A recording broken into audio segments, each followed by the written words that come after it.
bicara soal politik, banyak orang tuh yang mikir kalau politik itu cuma tentang kekuasaan dan strategi aja.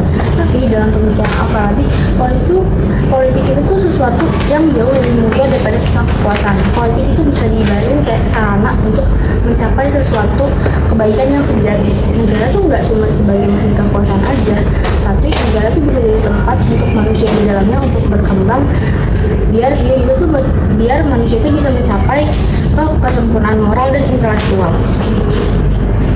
Oke, menarik sih, Nari. Tapi dunia nyata itu nggak sesimpel itu gitu loh, karena filsuf Machiavelli itu tuh justru bakalan bilang yang tadi kamu bilang itu terlalu idealis gitu.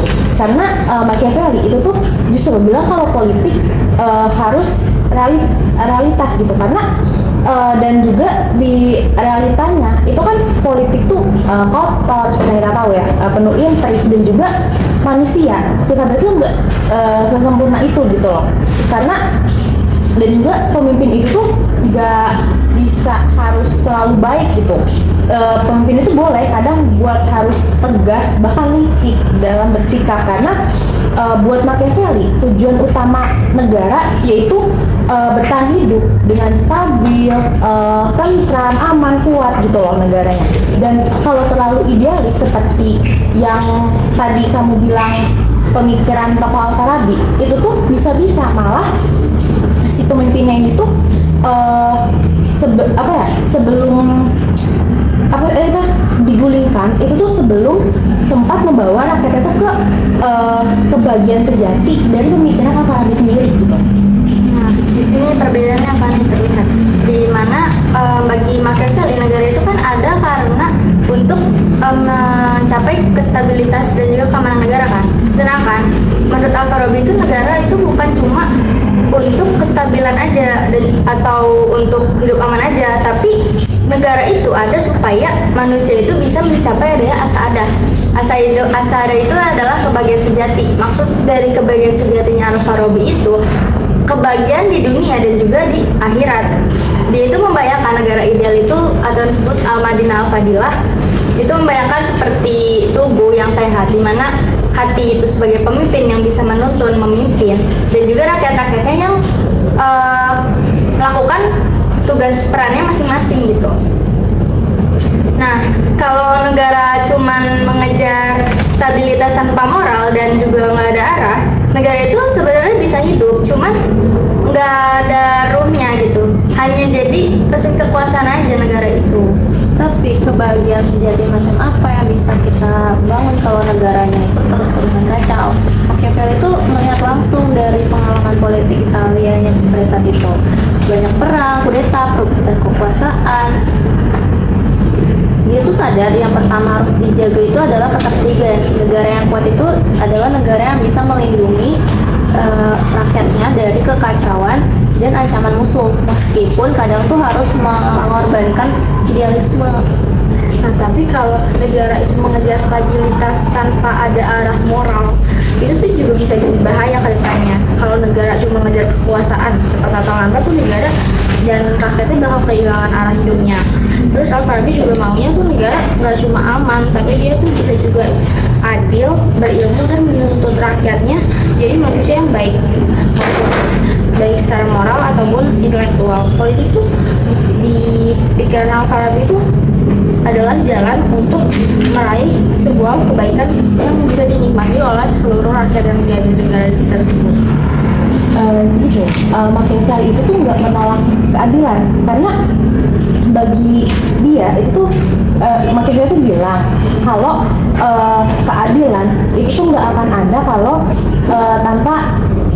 tanpa kekuasaan gitu. Nah, jadi tuh artinya tuh moralitas dan kebahagiaan itu tuh baru bisa dibangun itu tuh setelah adanya negara yang kuat dan stabil gitu loh. Nah, makanya buat Machiavelli efektivitas secara nyata itu tuh lebih penting daripada niat baik idealis aja gitu loh. Tadi Fani mengucapkan moralitas ya.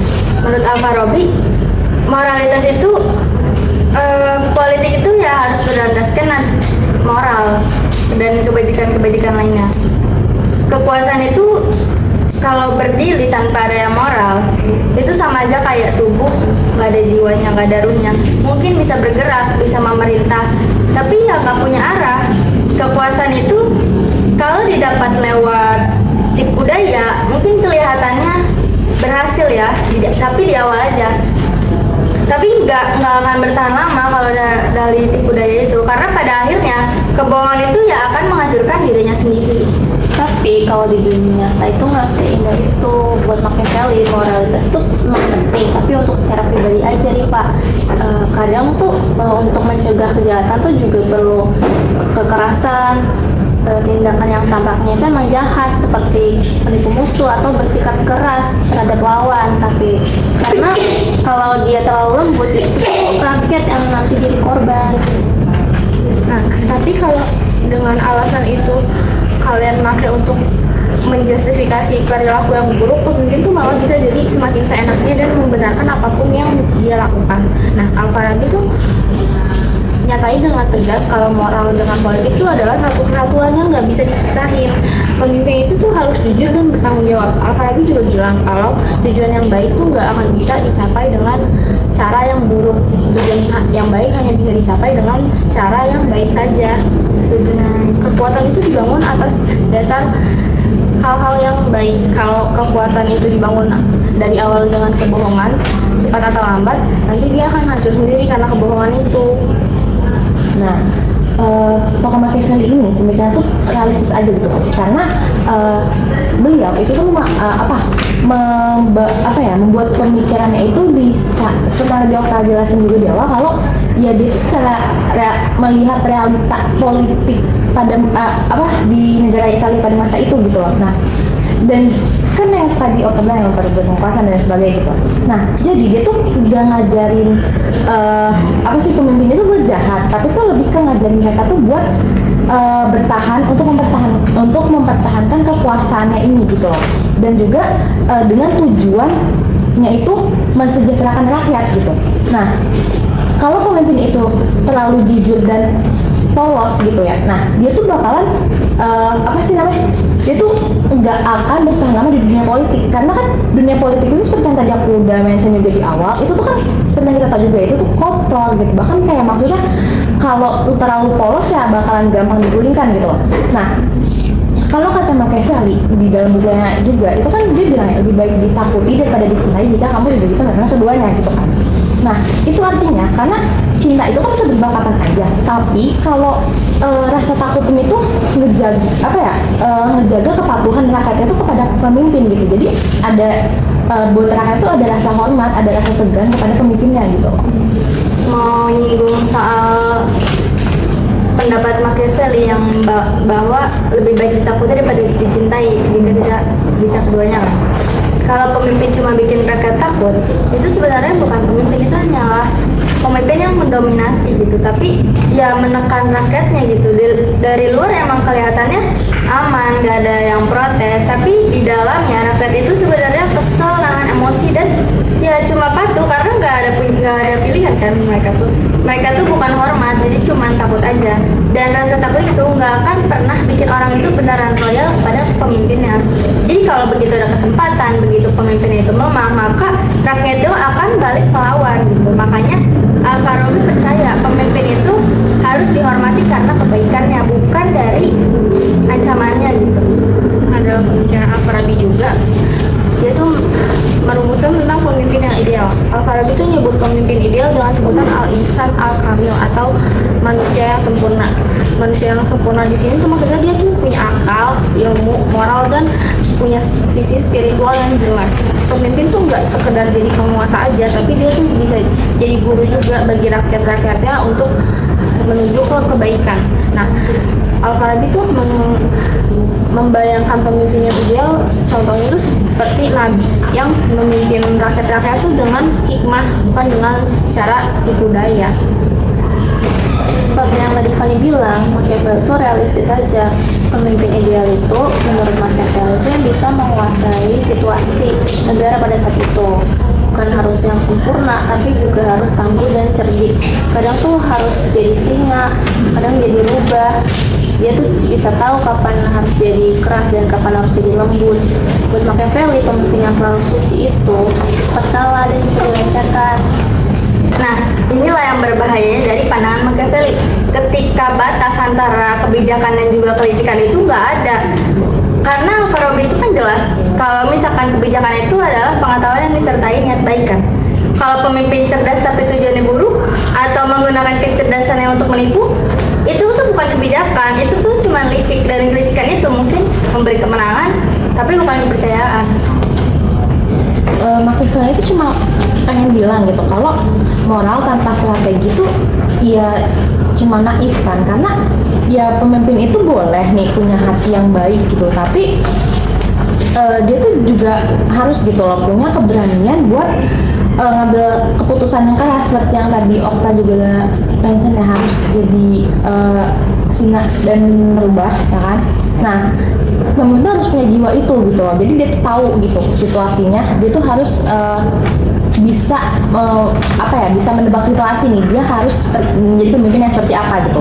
Nah, karena kalau di dalam dunia yang kejam itu orang baik itu bisa kalah, itu tuh bukan karena lemah gitu loh, tapi karena dianya itu terlalu lambat dalam ngambil keputusan dan ngambil tindakan gitu loh. Nah, emang iya pemimpin itu emang harus berani. Tapi kalau keberanian tanpa adanya dasar moral itu tuh malah nanti akhirnya nimbulin kekejaman aja. Alfarabi tuh maunya pemimpin tuh nggak cuma jadi pemerintah yang merintah rakyat dan negaranya aja, tapi Alfarabi mau pemimpin itu tuh bisa memerintah dan juga menginspirasi rakyat-rakyatnya. Nah, pemimpin yang baik itu menurut Alfarabi yang ditakutin karena ilmu dan dibawanya, enggak karena kekejaman dan cara pemimpinnya yang keras. Menambahin dari Naila, karena menurut Alfarabi itu manusia itu pada dasarnya punya potensi baik. Kita itu kan makhluk sosial yang tumbuh lewat pendidikan, akhlak dan juga akal. Nah, itu kenapa negara perlu pemimpin yang bijak, karena dari itu emang beneran berdampak. Kalau pemimpin yang baik, maka rakyatnya juga ikut baik. Tapi kalau pemimpin juga ikut berbohong, bagaimana rakyat mau percaya? Negara akhirnya cuma penuh kecurigaan. Makanya pemimpin itu harus jadi contoh moral, bukan jadi pesaing licik bagi rakyatnya. Tapi kalau Machiavelli justru tuh mulai dari pandangan yang sebaliknya. Dia tuh menilai bahwa manusia itu egois karena menginginkan kekuasaan. Kata Machiavelli juga, manusia tuh akan lebih cepat melupakan kematian ayahnya daripada kehilangan hartanya.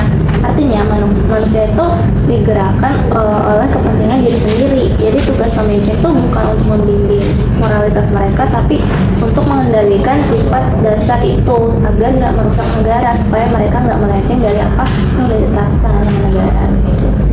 Tapi kalau pemimpin itu memandang rakyat dengan penuh curiga tuh nggak bakal lahir kepercayaan di negara tersebut gitu loh. Alfarabi tuh percaya kalau negara tuh sebenarnya bisa dibangun atas dasar kebaikan dan ilmu. Karena sifat baik manusia, sifat buruk manusia tuh bagi Alfarabi itu bisa dikendalikan tanpa paksaan atau tanpa aturan-aturan yang otoriter. Itu emang angan-angan yang indah mungkin untuk dibayangkan gitu. Tapi nggak selalu terjadi, karena kan Machiavelli ini tuh pengen bilang gitu kalau secara dari realitanya gitu, banyak manusia itu pura-pura baik gitu loh, menjadi musuh dalam selimut ya kan, kayak manusia itu bisa siap-siap buat tikam bahkan teman sendiri tuh dari belakang kan. Nah, jadi itu aja buat teman sendiri gitu. Nah, di politik itu juga ada yang kayak gitu. Nah, jadi pemimpin itu tuh jangan terlalu percaya pada kebaikan manusia gitu yang bakal cepet buat ditipu gitu. Karena kan dia juga tonggaknya dari sebuah negara gitu sebagai pemimpin. Tapi Fanny, kalau pemimpin juga berbohong, lalu siapa yang bakal jadi contoh? Negara itu akan dipenuhi rasa kecurigaan. Makanya Alfarabi itu ingin pemimpin yang jadi contoh moral, bukan pesaing licik bagi rakyatnya. Nah, kalau dipikir-pikir memang pemikiran Alfarabi itu memang ideal, tapi itu nggak berarti pemikiran Alfarabi itu nggak relevan. Al-Farabi tuh ngajak kita untuk berpikir kalau kekuasaan itu tuh adalah suatu amanah gitu, bukan sebagai alat untuk mewujudkan apa yang kita inginkan. Kalau politik kehilangan moralnya, maka manusia itu juga akan kehilangan arah. Nah, dan tokoh Machiavelli ini tuh juga ngingetin gitu kalau dari sebaliknya gitu, kalau si idealisme tanpa realistis itu tuh cuma angan-angan aja gitu. Kalau negaranya itu nggak kuat, semua nilai luhur, semua yang diimpikan gitu, itu tuh ya cuma bakalan jadi bayang-bayang aja gitu. Memang intinya dalam politik itu harus digunakan keseimbangan ya, antara moral dan juga kekuasaan. Kalau negara hanya menekankan moral saja tanpa kekuatan, maka nilai-nilai baik itu nggak punya daya. Negara itu akan mudah kacau. Sebaliknya kalau misalkan negara hanya mengejar kekuasaan tanpa ada moral, maka negara itu bisa menjadi ada kejaman dan juga otoriter. Karena kekuatan yang dipakai itu kan tanpa balas dan tanpa ada arah yang benar. Makanya itu keduanya itu harus berjalan bersama, yang dimana moral memberi arah agar kekuasaan itu digunakan untuk kebaikan, dan juga kekuasaan memberi kekuatan agar moral itu bisa benar-benar diwujudkan. Setuju. Mungkin aja kalau Al-Farabi dan Machiavelli hidup di zaman yang sama, mereka tuh bisa saling belajar. Kalau dari Al-Farabi bisa belajar tentang arah dan makna, kalau dari Machiavelli bisa belajar tentang cara bertahan dalam dunia yang keras dan kejam. Nah, jadi ini tuh nggak soal siapa yang lebih benar atau siapa yang salah, tapi ini tuh gimana tentang dua pandangan itu saling melengkapi. Kekuasaan tanpa nilai itu cuma bakal jadi ambisi, dan kalau nilai tanpa adanya keberanian hanyalah akan menimbulkan utopia. Nah, jadi moralitas dan realitas itu tuh dua sisi dari politik yang sama gitu, karena mungkin justru di antara keduanya itu, justru karena keduanya itu politik bisa lebih terrealisasikan dengan manusiawi gitu.